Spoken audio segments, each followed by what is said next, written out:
जय सिया राम। आजकल एक शब्द बहुत बड़ी चर्चा में चल रहा है, ब्रह्मास्त्र। ये ब्रह्मा जी का एक बनाया हुआ अस्त्र था, जिसका निर्माण ब्रह्मा जी ने खुद किया है, वही ब्रह्मास्त्र है। ये अस्त्र कितना विनाशकारी है वो हम आपको बताने का प्रयास करेंगे। कुछ कथाएं जो शास्त्रों और पुराणों से जुड़ी हुई हैं, जो आपने सुनी ना हो या सुनी हो या आपको पता ना हो, ऐसी कथाओं को आपके पास मैं बताने का प्रयास करूंगा।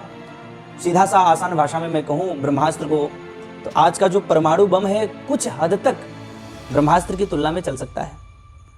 ये परमाणु बम जहां पर छोड़ दिया जाए, जहां पर प्रयोग कर दिया जाए, वहां के स्थान को नष्ट करने में एक क्षण का भी विलंब नहीं करता है।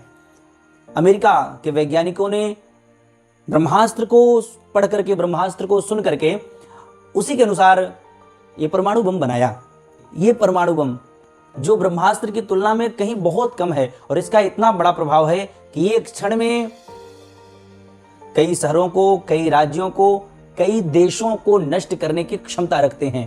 इतना विनाशकारी इनका प्रभाव है। तो सोचिए, वो ब्रह्मास्त्र जो ब्रह्मा ने खुद निर्माण किया था असुरों के विनाश के लिए, उस ब्रह्मास्त्र की कितनी पावर रही होगी।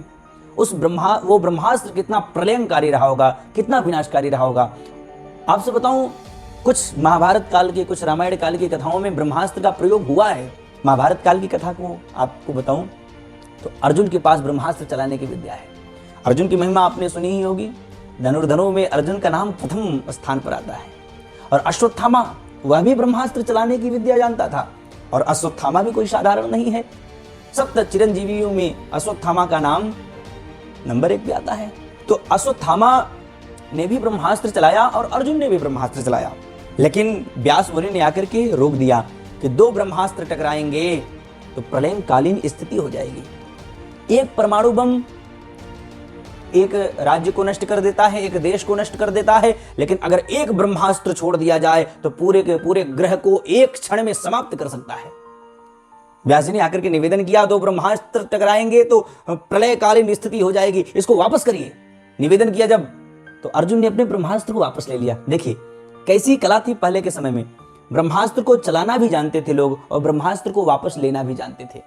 आजकल परमाणु बम छोड़ना तो जानते हैं, पर उसको वापस लेना बिल्कुल नहीं जानते। ये प्रेरणा लेनी चाहिए। अश्वत्थामा ब्रह्मास्त्र को चलाना जानता था, पर वापस लेना, कंट्रोल करना, उसको डिफ्यूज करना नहीं जानता था। तो अश्वत्थामा ने ब्रह्मास्त्र को छोड़ दिया। अब उसको क्या किया जाए, तो उसकी दिशा को मोड़ी गई। और वो जो दिशा मुड़ी ना, तो अभिमन्यु की पत्नी थी जिनका नाम था उत्तरा देवी। उत्तरा देवी के गर्भ में एक बालक पल रहा था, उसी बालक के ऊपर जाकर के लगा। और महान तेजस्वी पराक्रमी वो बालक महाराज परीक्षित ही थे, उन्हीं के ऊपर लगा और वो बालक तुरंत मर गया। तब जाकर के भगवान ने अपने कृपा दृष्टि से उस बालक को जीवित किया, क्योंकि भगवान भक्तों की रक्षा हमेशा करते हैं। तो जब उस बालक की रक्षा किया, आपसे बताऊं, इसका मतलब, इसका एक और संकेत है कि बालक ब्रह्मास्त्र का जो प्रभाव है वो गर्भ पर भी बहुत असरदायी होता है, बहुत ज्यादा दुष्प्रभावकारी होता है। जब हनुमान जी अशोक वाटिका में गए, सारे राक्षस असुर हार गए। अंत में मेघनाथ इंद्रजीत को भेजा है रावण ने। जब इंद्रजीत गया तो इंद्रजीत ने महाबली हनुमान जी के ऊपर ब्रह्मास्त्र का संधान किया, ब्रह्मास्त्र छोड़ दिया। अब हनुमान जी क्या करते? कोई साधारण व्यक्ति होता तो ब्रह्मास्त्र के सामने तो रुकने वाला था नहीं, लेकिन हनुमान जैसे योद्धा, अब हनुमान जी भी राम जी के सेवक हैं, हनुमान जी भी तो कम नहीं है। हनुमान जी के बारे में मैं आपको बताऊं, हनुमान जी का बल कितना है, जिनके बल की कोई तुलना नहीं है।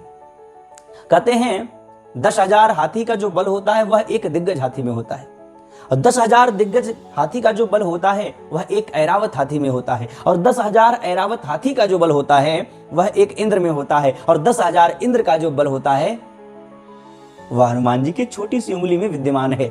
ये छोटी उंगली में समुद्र को पार करने की बात आई, लंका में जाने की बात आई, तो सभी लोग हार गए, कोई आगे नहीं आया। हनुमान जी महाराज चुप्पी बांध करके बैठे थे। जामवंत जी ने आकर के हनुमान जी से कहा, प्रभु आप तो बैठे हैं, आप अपने बल को याद करो। और जब हनुमान जी के बल को याद दिलाया तो हनुमान जी ने कहा कि जामवंत जी आप क्या चाहते हैं? पर्वत के समान हनुमान जी प्रकट होकर के बोले, जामवंत जी सहित सहाय राम नहीं मारू, आनहु यहाँ त्रिकूट उपारी। आपका क्या आदेश है? अगर कहो तो सारी सेना के साथ रावण को मैं मार डालूं। या त्रिकूट पर्वत के साथ लंका को उठा करके लाऊं, आपके चरणों में पटक दूं। अगर कहो तो ये जो खारा समुद्र है, इस पूरे समुद्र को मैं पान कर जाऊं। जामुन जी मानो डर गए, बोले हनुमान जी शांत हो जाइए, ये सब कुछ नहीं करना है, आपको तो बस इतना करना है, सीता ही देखी कहूं सुधि आई। सीता जी को देख करके उनका समाचार ला करके वापस श्री राम जी को पहुंचा दीजिए। हनुमान जी में कम शक्ति नहीं थी, वो चाहते तो रावण को 1 मिनट में खत्म कर देते, रावण की लंका को खत्म कर देते, त्रिकूट पर्वत के साथ लंका को समाप्त कर देते। तो ऐसे हनुमान जी बम को डिफ्यूज नहीं करना जानते थे, पर उस ब्रह्मास्त्र को झेलने की शक्ति रखते थे। ऐसे योद्धा उस ब्रह्मास्त्र को झेल गए हनुमान जी उस ब्रह्म के अस्त्र में, उस ब्रह्मपाश में बंध गए। एक बार मेघनाथ ने लक्ष्मण जी के ऊपर चलाया, और जब लक्ष्मण जी के ऊपर चलाया तो लक्ष्मण जी तो कोई साधारण थे नहीं, साक्षात भगवान मर्यादा पुरुषोत्तम श्री रामचंद्र जी के अनुज। राम जी भी कोई साधारण नहीं थे। राम जी कौन थे? बोले साक्षात परब्रह्म परमात्मा, रोम रोम प्रतिलागहि कोटि कोटि ब्रह्मांड। ऐसे राम जी जिनके एक एक रोए में करोड़ों करोड़ों ब्रह्मांड लटकते हैं। तो कौशल्या जी को अपना विराट रूप का दर्शन कराया भगवान राम ने, तो कौशल्या माँ ने देखा कि भगवान के एक एक रोम में करोड़ों करोड़ों ब्रह्मांड लटक रहे थे। अब ब्रह्मांड किसे कहा जाता है? तो आपसे बताऊं, एक ब्रह्मांड में एक सूर्य है, एक चंद्रमा है, एक पृथ्वी है, एक ब्रह्मा है, एक विष्णु है, एक महेश है, एक इंद्र है। ये सारी व्यवस्थाएं ब्रह्मांड में आती हैं। तो भगवान के रोए में, रोम रोम में करोड़ों करोड़ों ब्रह्मांड लटक रहे हैं। इसका मतलब करोड़ों करोड़ों सूर्य, करोड़ों करोड़ों चंद्रमा, करोड़ों करोड़ों ब्रह्मा विष्णु महेश सब लटक रहे हैं। भगवान राम की महिमा है। और ऐसे मर्यादा पुरुषोत्तम भगवान श्री रामचंद्र जी के अनुज पर यह ब्रह्मास्त्र का प्रयोग किया गया। तो लक्ष्मण जी भी तो कोई साधारण नहीं, जिनके भाई में इतना प्रभाव, जिनके भ्राता की इतनी महिमा है, उनके भाई साधारण तो होंगे नहीं। वो लक्ष्मण जी जब महाराज जनक के धनुष यज्ञ में धनुष का खंडन किसी ने नहीं किया और जनक जी महाराज के मुख से एक शब्द निकला कि यह पृथ्वी वीरों से शून्य है, उस समय लक्ष्मण जी ने ललकार करके कहा था कि जनक जी, पृथ्वी वीरों से शून्य नहीं है, यह पृथ्वी बलवानों की है। और यह धनुष की श्रेणी में आता है। अगर अपने भाई का मैं आदेश पाऊं, अपने स्वामी का आदेश पाऊं, तो पूरे ब्रह्मांड को मैं अपने हाथ में उठा सकता हूं और गेंद की भांति उठा लूं। उसको उठाने में कोई ताकत नहीं, जैसे कोई बच्चा एक गेंद उठा ले उसी प्रकार मैं पूरे ब्रह्मांड को उठा सकता हूं। और उठाने के बाद कांचे घट जिमी डारो फोरी, जैसे कच्चे घड़े को कोई आराम से फोड़ देता है, उसी प्रकार मैं पूरे ब्रह्मांड को मसल सकता हूं। गाजर मूली की तरह इसे तोड़ मरोड़ सकता हूं। धनुष को लेकर के 100 योजन तक मैं दौड़ सकता हूं। ये लक्ष्मण जी ने अपने मुख से कहा और लास्ट में यह भी बोले, प्रभु आपकी कृपा से यह सब होगा। लक्ष्मण जी के ऊपर जब ब्रह्मास्त्र का प्रयोग किया गया तो धन्य है लक्ष्मण जी। लक्ष्मण जी के सामने जब वो ब्रह्मास्त्र आया तो लक्ष्मण जी के सामने आते ही वह ब्रह्मास्त्र नतमस्तक हो गया, वापस चला गया। लक्ष्मण जी को प्रणाम करके वापस चला गया। सोचिए, मानो लक्ष्मण जी उस समय आज के परमाणु बम, उस समय के ब्रह्मास्त्र को डिफ्यूज करना जानते थे, उसको निरस्त करना जानते थे। लक्ष्मण जी ने निरस्त कर दिया ऐसे ब्रह्मास्त्र को, जिस ब्रह्मास्त्र की महिमा इतनी है। ब्रह्मास्त्र की तुलना परमाणु बम से की नहीं जा सकती, लेकिन कुछ हद तक ये परमाणु बम जो ब्रह्मास्त्र के तुलना में चल सकता है, कुछ हद तक पहुंच सकता है। तो इसीलिए आजकल भी परमाणु बम बने हैं, पर इसको भी डिफ्यूज करने के, इसका भी कंट्रोलर पावर मनुष्यों के हाथ में हो तो बहुत बढ़िया रहेगा।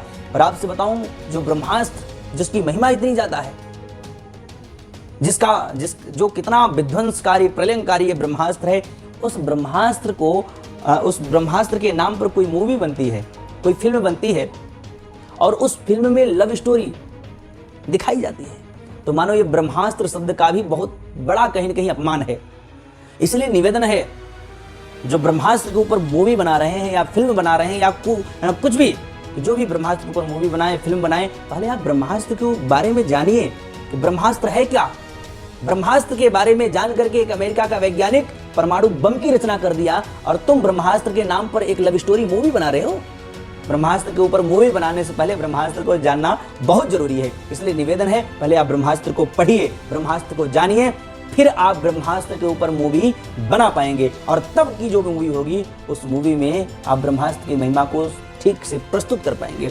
बातें अगर अच्छी लगी हों, ज्ञानवर्धक लगी हों, तो चैनल को सब्सक्राइब जरूर करें और लोगों तक पहुंचाने के लिए इसे शेयर भी जरूर करें। बेल आइकन बटन को जरूर दबाएं। जय सिया राम, जय श्री